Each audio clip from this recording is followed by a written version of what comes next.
कांग्रेस महाधिवेशनमा पहिलो चरणमा सभापति छान्न नसकेपछि दोस्रो चरणमा मतदान। कोइराला विरुद्ध सिंह, निधि र गुरुङ देउवाको पक्षमा।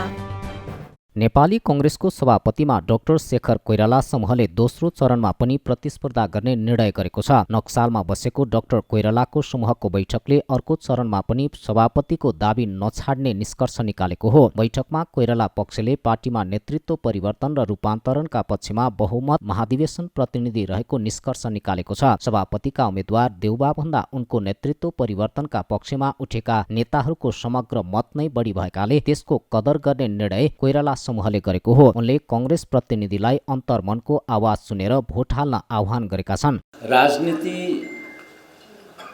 गर्ने व्यक्तिमा मूल्य र मान्यता भन्ने कुरामा म अत्यन्त विश्वास गर्छु। मूल्य नैतिकता गुमाएपछि राजनीति सम्भव हुँदैन भन्ने कुरा पनि यहाँहरूको माझमा राख्न चाहन्छु। महाधिवेशनका प्रतिनिधिहरू आफै नेता हुन् नेपाली कांग्रेसका।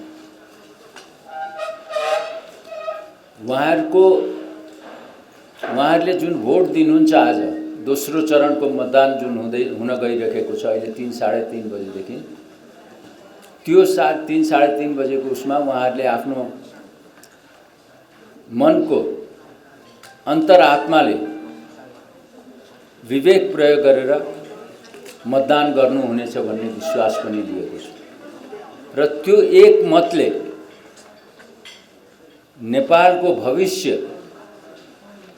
हामी परिवर्तन गर्न सक्छौं भन्ने विश्वास लिएको छु। सभापतिका उम्मेद्वार प्रकाशमान सिंह, विमलेन्द्र निधि र कल्याण गुरुङले देउबालाई समर्थन गर्ने निर्णय गरेका छन्। तर उनीहरूलाई मत दिनेहरू पनि देउबाको विकल्प खोज्न चाहनेहरू रहेकाले जित निकाल्न सकिने अनुमान डाक्टर कोइराला पक्षले गरेको छ।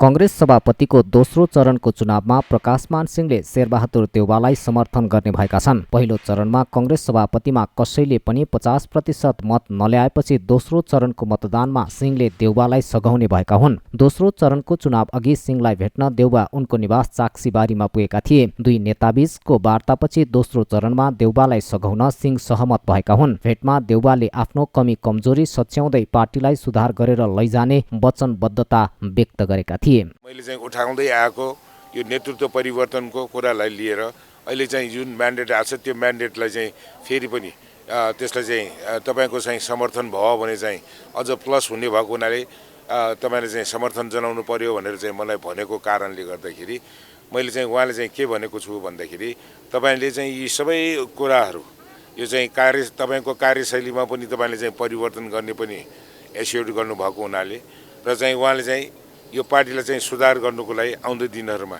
र चाहिँ यो चाहिँ जुन भनौँ न आउने तिनै तहको निर्वाचनमा पनि यो चाहिँ कांग्रेसको यो एउटा चाहिँ बलियो र चाहिँ त्यसमा चाहिँ बहुमतको रूपमा कांग्रेस नम्बर 1 पार्टीको रूपमा चाहिँ गर्नुको लागि सल्लाह गरेर चाहिँ गर्छु भनेर भनेको कारणले गर्दाखेरि अब यो चाहिँ सेकेन्ड राउन्डको यो चाहिँ जुन मतदान हुँदाखेरि मैले चाहिँ मलाई चाहिँ समर्थन गर्नुहुने अब खास गरेर सुजाताजी पनि आउनु भएको थियो। उहाँ आइसकेपछि र चाहिँ मैले चाहिँ विश्वप्रकाशजीसँग पनि मैले चाहिँ सल्लाह गरेको छु र त्यसपछि आएर चाहिँ धेरै साथीहरू जो म चाहिँ भनौँ न उड्दाखेरि मलाई चाहिँ सहयोग गर्नुहुने साथीहरूसँग पनि मैले चाहिँ 1-to-1 प्राय जसो सबैसँग चाहिँ मैले कन्सल्ट गरेको छु र म चाहिँ खास गरेर यो चाहिँ आउने चाहिँ सेकेन्ड राउन्डको उसमा शेरबहादुरजीको पक्षमा चाहिँ मत दिनुको लागि मैले अनुरोध गरेको छु। सिंहको समर्थनसँगै दोस्रो चरणको चुनावमा देउबाको दावेदारी बलियो बनेको छ। पहिलो चरणमा चुनाव जित्न उनलाई 82 भोट मात्र अपुग भएको थियो। नेपाली कांग्रेसको सभापति पदको दोस्रो चरणको निर्वाचनमा नेता विमलेन्द्र निधिले शेरबहादुर देउवालाई समर्थन गर्ने भएका छन्। पहिलो चरणमा निधि पनि सभापति पदका उम्मेद्वार थिए। पहिलो चरणमा देउवाले सबैभन्दा बढी मत ल्याए पनि 50% मत कटाउन नसकेपछि निधिले देउवालाई सघाउने निर्णय गरेका हुन्। दोस्रो चरणको निर्वाचनमा शेरबहादुर देउवालाई नै समर्थन गर्ने मैले निर्णय गरेको छु। बढी सबै साथीहरूसँग सल्लाह गरेको छु र मलाई हिजो मत प्रदान गर्ने साथीहरू जति हुनुहुन्छ उहाँप्रति आभार प्रकट गर्दछु।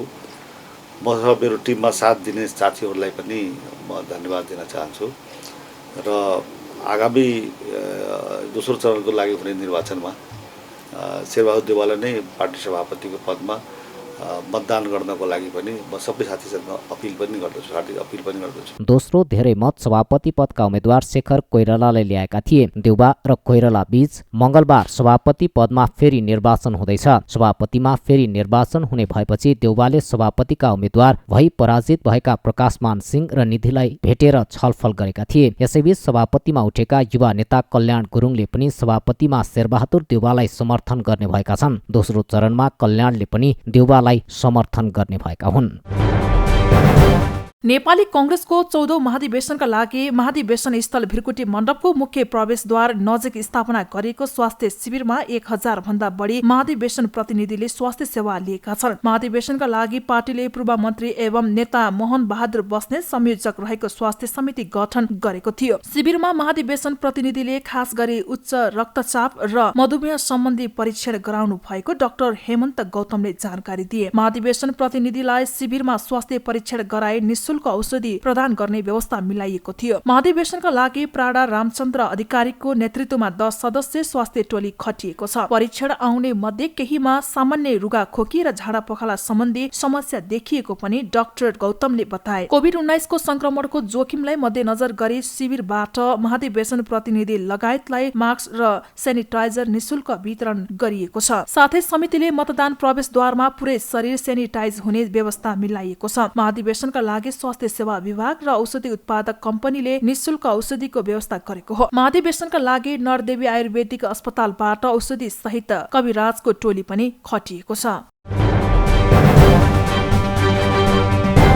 प्रतिनिधि सभाको पहिलो बैठकमै एमाले सांसदहरूद्वारा नाराबाजी गर्दै बैठक अवरुद्ध, विरोधका बीच 6 विधेयक पेश। प्रतिनिधि सभाको 10औं अधिवेशनको पहिलो बैठकमा पनि प्रमुख प्रतिपक्ष दल नेकपा एमालेले विरोध गरेको छ। मंगलबार बसेको प्रतिनिधि सभाको 10औं अधिवेशनको पहिलो बैठकमा पनि प्रमुख प्रतिपक्ष दल नेकपा एमालेले विरोध जारी राखेको हो।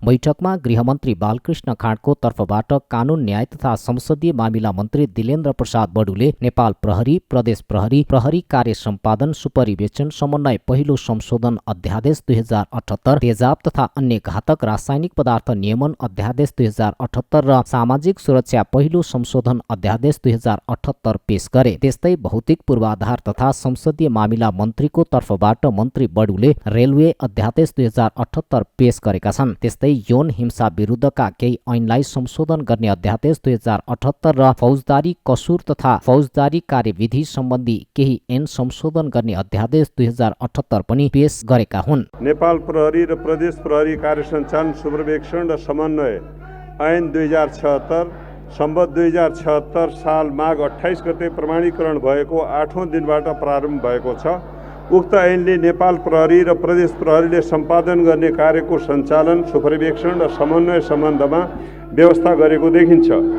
नेपालको संविधानको धारा 288 को उपधारा 1 मा नेपालको राजधानी काठमाडौँमा रहने व्यवस्था गरे बमोजिम संघीय लोकतान्त्रिक गणतन्त्र नेपालको राजधानी काठमाडौँको विशेष सुरक्षा प्रबन्ध तथा अपराध अनुसन्धान तथा नियन्त्रणका लागि संघीय राजधानी प्रहरी गठन तथा संरचना व्यवस्था र त्यसको काम, कर्तव्य, अधिकार, अनुसन्धान तथा नियन्त्रण गर्न र अन्य केही व्यवस्था संशोधन गर्न आवश्यक भएको हो। अतः उक्त कानुनी व्यवस्था तत्कालै गर्नुपर्ने परिस्थिति उत्पन्न भएको र संघीय संसदको अधिवेशन चलिरहेको अवस्था नभएकोले नेपालको संविधानको धारा 114 को उपधारा 1 बमोजिम नेपाल प्रहरी र प्रदेश प्रहरी कार्य सञ्चालन, सुपरिवेक्षण र समन्वय पहिलो संशोधन अध्यादेश 2078 प्रति सभा समक्ष प्रस्तुत गर्दछु। एमालेले मंगलबार सुरु भएको संसद अधिवेशनको पहिलो बैठकमा पनि आफूले गरेको सांसदको कारबाहीलाई सभामुखले मान्यता नदिएको भन्दै विरोध गरेको हो। यसअघिको अधिवेशनमा पनि एमालेले सोही विषयलाई लिएर संसद अवरुद्ध गरेको थियो। प्रतिनिधि सभाको अर्को बैठक पुस 6 गते मंगलबार बस्नेछ।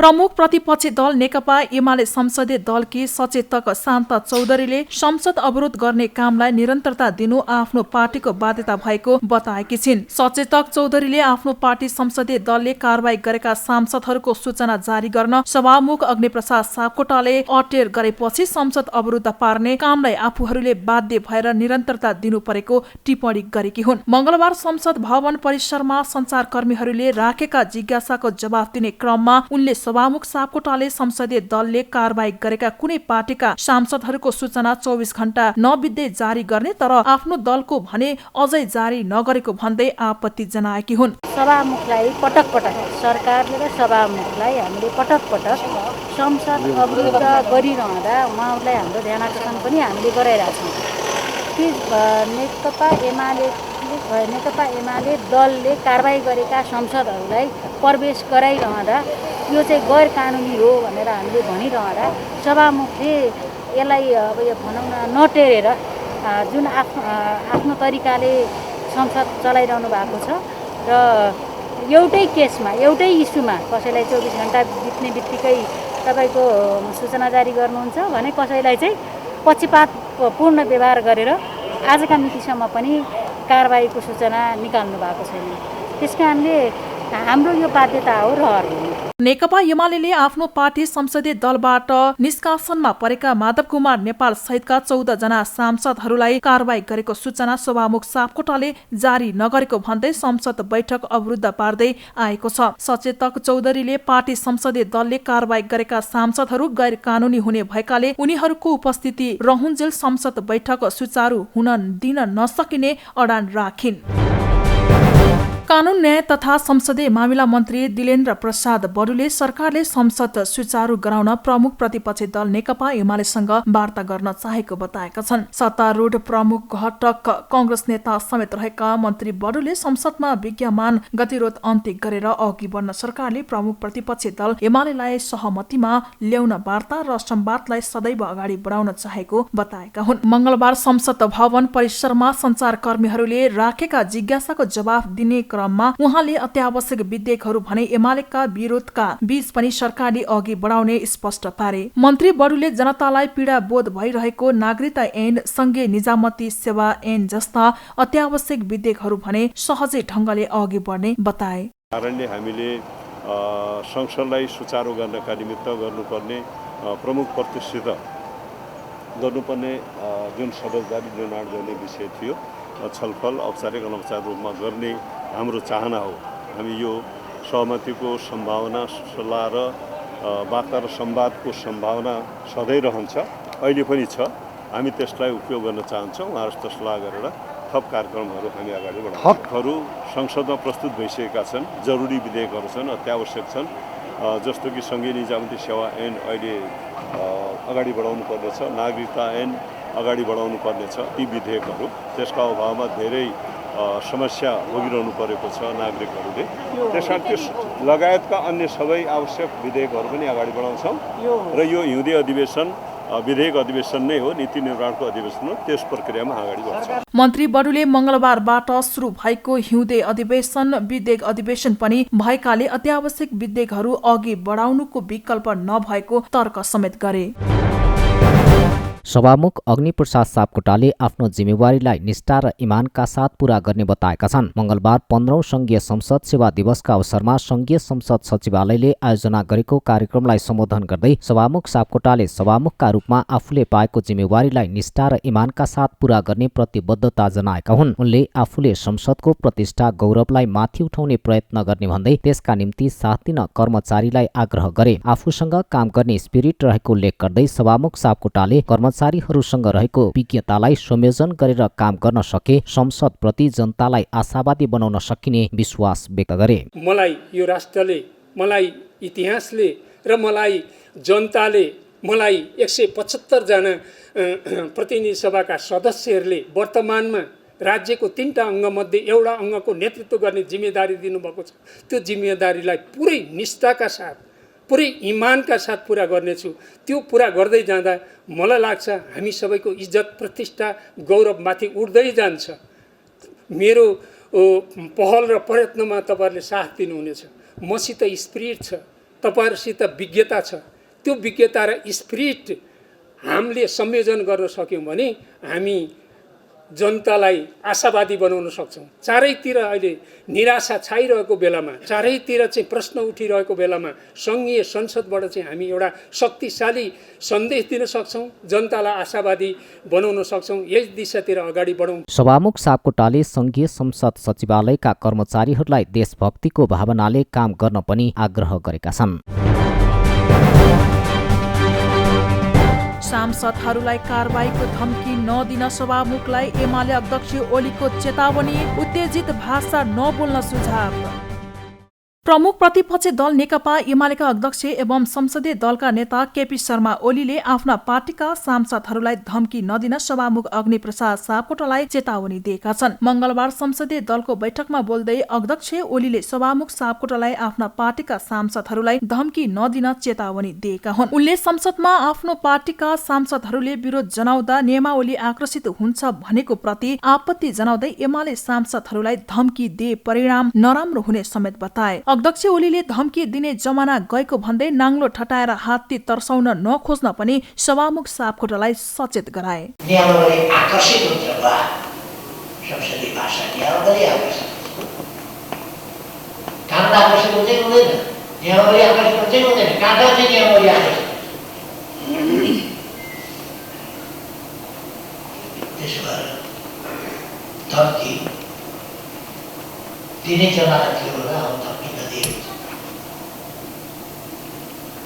नाङ्लो ठटाएर हात्ती तर्साउनु पर्दैन। निकाल्छु भन्नेहरूलाई,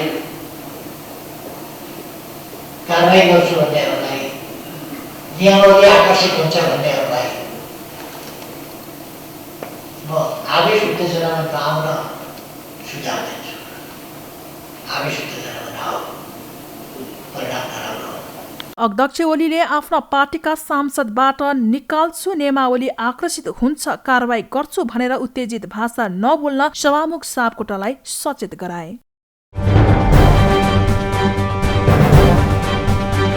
बागमती प्रदेशमा एकीकृत समाजवादी र माओवादी केन्द्रलाई समेट्दै मन्त्री परिषद विस्तार, 5 मन्त्री र 1 राज्य मन्त्री नियुक्त।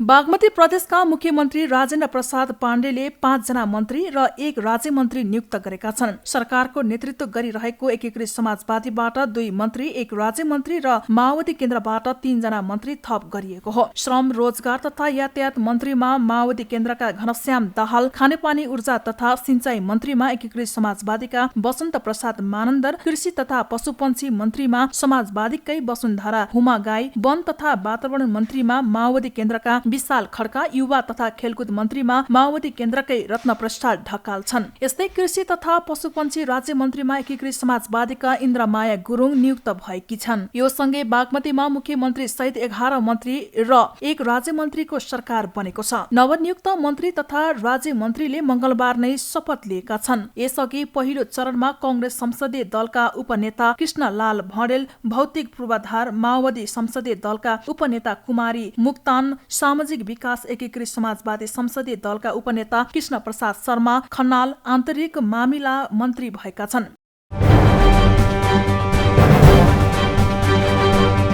पूर्व मन्त्री हृदेश त्रिपाठीद्वारा जनता प्रगतिशील पार्टी गठन, संविधान संशोधनका लागि आफ्नो पार्टीले काम गर्ने त्रिपाठीको भनाई।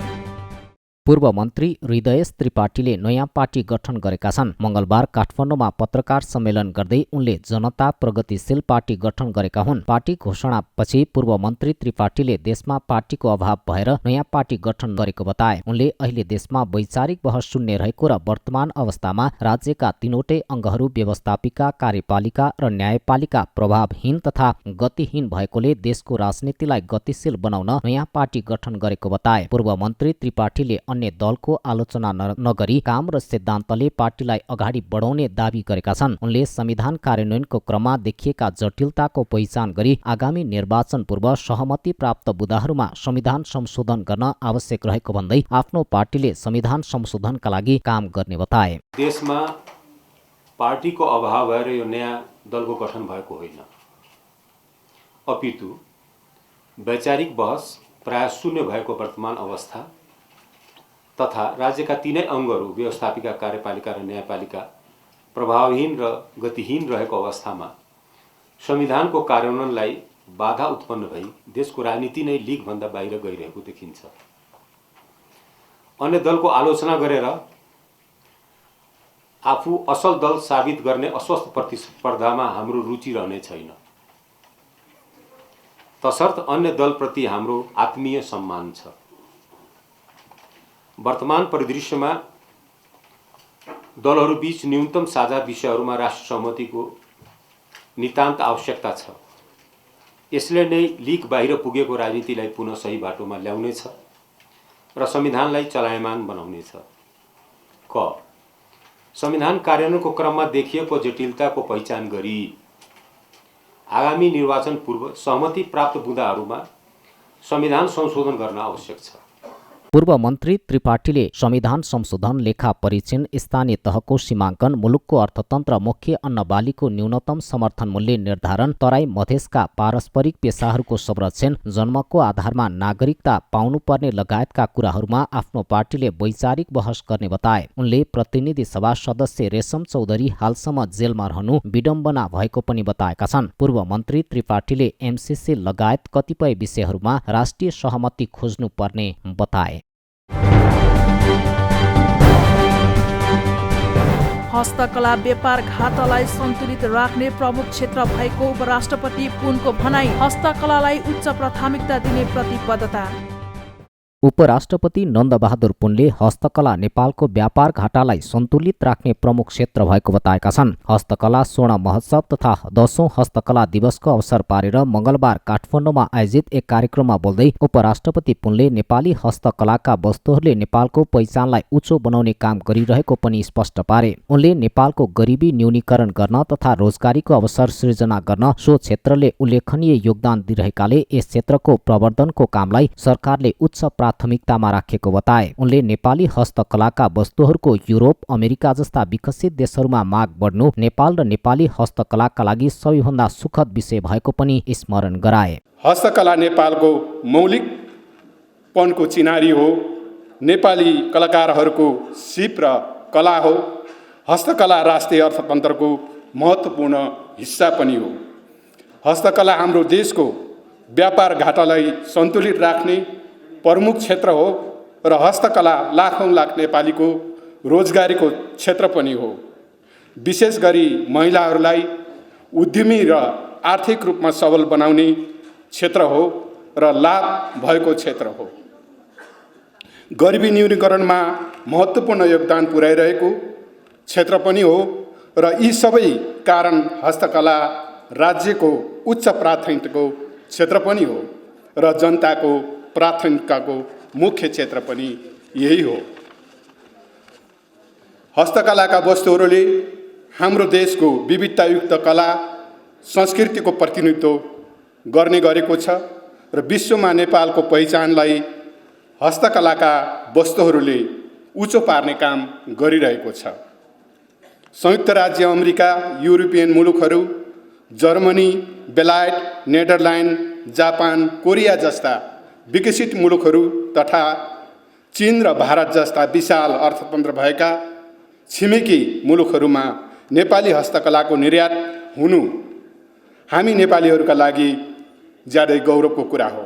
उपराष्ट्रपति पुनले नेपालमा हस्तकला क्षेत्रले महिला उद्यमीहरूको विकासमा पनि महत्त्वपूर्ण योगदान पुर्याइरहेको बताएका छन्। कार्यक्रममा बोल्दै महोत्सवका संयोजक रविन्द्र साक्यले हस्तकला क्षेत्र हेर्ने छुट्टै मन्त्रालय स्थापना गर्न सरकारसँग माग गरे। उनले हस्तकला क्षेत्रबारे बुझ्ने र सुन्ने कुनै पनि निकाय नभएको भन्दै 3वटै तहको सरकारले यसलाई हेर्ने गरी छुट्टै मन्त्रालय स्थापना गर्नेमा आफूहरू आशावादी रहेको पनि बताए। संयोजक साक्यले हस्तकला क्षेत्रको विकासका लागि सरकारले कच्चा पदार्थको निर्यातमा समेत उपयुक्त वातावरण बनाउन नसकेको बताए। रहेको हस्तकलालाई कहिले पनि प्राथमिकतामा राखेको छैन। कच्चा पदार्थको एकदमै अभाव छ। चार्टर फ्लाइटहरूले गर्दा कार्गो तथा ढुवानी महँगो र उच्च बिन्दुमा रहेको छ। नीतिगत कुनै व्यवस्था छैन। निजी क्षेत्र आफैले जसो तसो गरेर व्यवसाय चलेको अवस्था छ। तर विडम्बना, विदेशमा जस्तै हाम्रो सरकारमा हस्तकला हेर्ने र बुझ्ने कुनै सरकारी निकाय र कार्यालय नै छैन। हामीले धेरै मेहनत गरेर हस्तकला नीति बनाएर सरकारलाई बुझाएको आज 8 वर्ष भइसक्यो, तर हस्तकला हेर्ने मन्त्रालय, विभाग केही पनि नहुँदा यसबारे बुझ्ने सुन्ने कोही पनि रहेन। हाम्रो समस्या हेर्ने सरकारी निकाय विभाग अझ सम्भव भए मन्त्रालय नै खडा गरिदिनु नितान्त जरुरी भइसकेको कुराप्रति अबका दिनहरूमा तिनै तहका सरकारले अवश्य पनि सुनवाई गर्नेप्रति हामी सम्पूर्ण निजी क्षेत्र आशावादी रहेको पनि सम्माननीय उपराष्ट्रपतिज्यू मार्फत हार्दिक निवेदन गर्दछौँ। संयोजक साक्यले आफूहरूले 8 वर्ष अघि बुझाएको हस्तकला नीति अझै कार्यान्वयनमा आउन नसकेको भन्दै सरकारको आलोचना समेत गरे। र शेयर बजारमा फेरि लयमा फर्कियो। मंगलबार पुँजी बजार 6% बढेर सकारात्मक सर्किट। नेप्से 2418 बिन्दुमा। लगातार घटिरहेको शेयर बजार मंगलबार भने उच्च अङ्कले उकालो लागेको छ। पछिल्लो केही दिन यता उच्च दरले घटेको नेप्से सूचकमा साताको तेस्रो कारोबारका दिन उछाल देखिएको हो। लगातार झन्नै 300 अङ्क घटेको नेप्से सूचक मंगलबार एकै दिन 137 अङ्कले बढेर बन्द भएको छ। यस दिन 43 कम्पनीको शेयर मूल्य 10% बढ्दा नेप्से सूचक 6% भन्दा धेरैले उकालो लागेको हो। यस दिन कारोबार खुलेदेखि नै बढ्न थालेको नेप्से सूचक लगातार बढ्दा 6% को सर्किट लागेर बन्द भएको हो। मंगलबार कारोबार सुरु भएको करिब 1.5 घण्टामा नै नेप्से सूचक 5% बढेपछि 40 मिनेटका लागि शेयर कारोबार बन्द भएको थियो। सो पश्चात पनि नेप्से सूचक लगातार बढेर 6% उकालो लागेको हो। यस दिन नेप्से सूचक 137.18 अङ्कले बढेर 2418.84 बिन्दुमा पुगेको छ भने सेन्सिटिभ सूचक पनि 22.72 अङ्क बढेर 460.30 बिन्दुमा पुगेको छ। यस दिन कारोबार भने न्यून छ। समयभन्दा अगाडि नै नेप्से सूचक बन्द भएपछि कारोबार रकम न्यून भएको हो। यस दिन 220 वटा कम्पनीको 40,85,956 किता शेयर 1,84,26,00,000 रुपियाँमा खरिद बिक्री भएका छन्। यस दिन विकास बैंक फाइनान्स व्यापार उपसमूहको सूचक सबैभन्दा धेरै बढेको छ। कारोबारमा आएका 13